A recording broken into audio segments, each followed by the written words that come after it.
everyone, it's Jessica from The Art of Education, and today I have some really cool items to share with you that are non-traditional, sometimes even free, that you can use in your art room to organize or make your life just a little easier. The first one I want to share is an apple crate. This apple crate is something that I get from our cafeteria. The cooks save it for me when they have bulk apples that come in the boxes, and they bring them down to me in bulk. And so I have a lot of these. I like to cut them up, dispense paint in them, beads, little things like that, and they're free and using something that would otherwise be thrown away. Another thing that's really handy is press and seal. It's really good for working with clay. When you are trying to separate your slabs of clay, it doesn't, they don't stick together, and it really helps the clay to not stick to pretty much anything. So press and seal, excellent. The next one is a silverware tray. I buy these from a discount store and I just love them.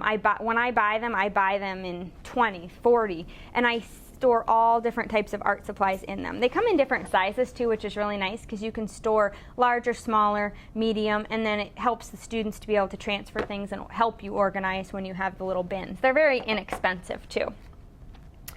One art supply you may have used in your art room is a muffin tin. These plastic ones are really nice because they're flexible, not as heavy for students, and you can even put little cups of things inside of them. These are my naked crayons. Shh, don't tell, they're very embarrassed to be on camera. We use them for rubbings. Anyway, the kids get a kick out of that. But they can even take a little cup out and I can pass it around. So it's muffin tins. I'm sure you can think of 1,000 more ideas to use a muffin tin for. This one's kind of neat. It's a lean cuisine or Weight Watchers or frozen dinner tray. I bet if you put a sign in your teacher's lunchroom and a little box and asked them to please rinse out their meal containers, they would do that for you. I mean, they're going to be thrown away anyway. You might as well take advantage. They're really durable plastic. They're really nice. And you know teachers are eating their frozen dinners for lunch anyway, and you could use them for storing pretty much anything. So I really think that would be an inexpensive and handy thing for you to do. One of my favorites, and it seems like not exciting, but I use them all the time, is what we call a box flat.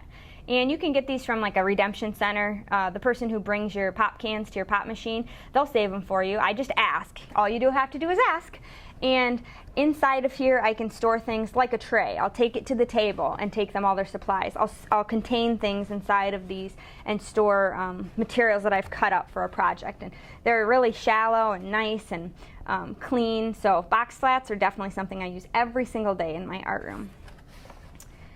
When you're doing clay, one everyday object you could use, getting from your local hardware store, is a tarp.